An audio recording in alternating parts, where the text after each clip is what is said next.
আজ রঙে রঙে রঙিন হব। আপনাদের গান শুনে অনেক আগেই তো ভাই আমাদের মনটা রঙিন হয়ে গেছে। আর বিশেষ করে আপনাদের গানটা আমার এত ভালো লাগছে যে চলে আসলাম গানটার রিভিউ করতে। তাহলে চলো। আসসালামু আলাইকুম, দিস ইজ রোস্টার বিপ্লব। এতদিন নেগেটিভ ভিডিও রোস্ট করলেও তাহসান ভাই এবং তাসনিয়া ফারিনের এই গানটা এত ভালো লাগছে যে রিভিউ ভিডিও বানাতে আসলাম। আসলে গানটা কিন্তু অনেক সুন্দর হয়েছে, কিন্তু গানটা সুন্দর হয়েছে বলে আমি অবাক হচ্ছি না। আমি অবাক হচ্ছে এটা ভেবে যে একজন মানুষের প্রফেশন পুরোপুরি ভিন্ন, তারপরেও এত সুন্দর গান কেমনে সম্ভব, কেমনে? তাসনিয়া আপুকে কিন্তু আমরা অভিনয় শিল্পী হিসেবে সবাই চিনি, তাই তার এত সুন্দর গান রিলিজ হওয়ার পরে আমরা নাটক প্রেমীরা কিন্তু রীতিমতো অবাক হয়ে যাচ্ছি। এবং একটা বিষয় আমাদের মাথায় ঘুরপাক খাচ্ছে যে একজন অভিনেত্রী কেমনে এত সুন্দর গান গাইতে পারে।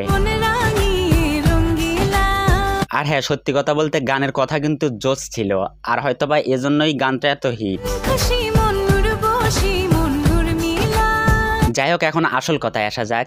ঠিক আছে। তাসনিয়া আপুকে আমরা অভিনেত্রী হিসেবে চিনলেও তার ব্যক্তিগত জীবন সম্বন্ধে কিন্তু আমরা কিচ্ছুই জানি না। আসলে তাসনিয়া ফারিন অভিনয়ের পাশাপাশি তিনি কিন্তু নিয়মিত সঙ্গীত চর্চাও করেন।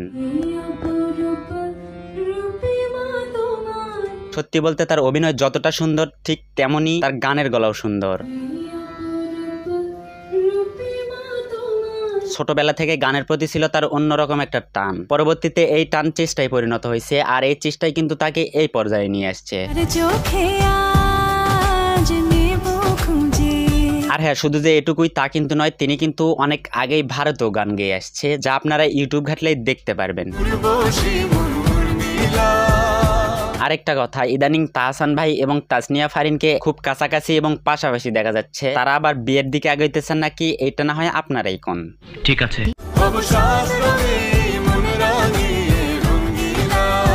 ওকে, আজকের ভিডিওটা এখানেই শেষ করতেছি। দেখা হচ্ছে নেক্সট কোনো এপিসোডে। ততক্ষণ সবাই ভালো থাকবেন, সুস্থ থাকবেন। আল্লাহ। নোংরামি করবি, রোস্টিং হয়নি। আমি বিপ্লব, রোস্টার বিপ্লব।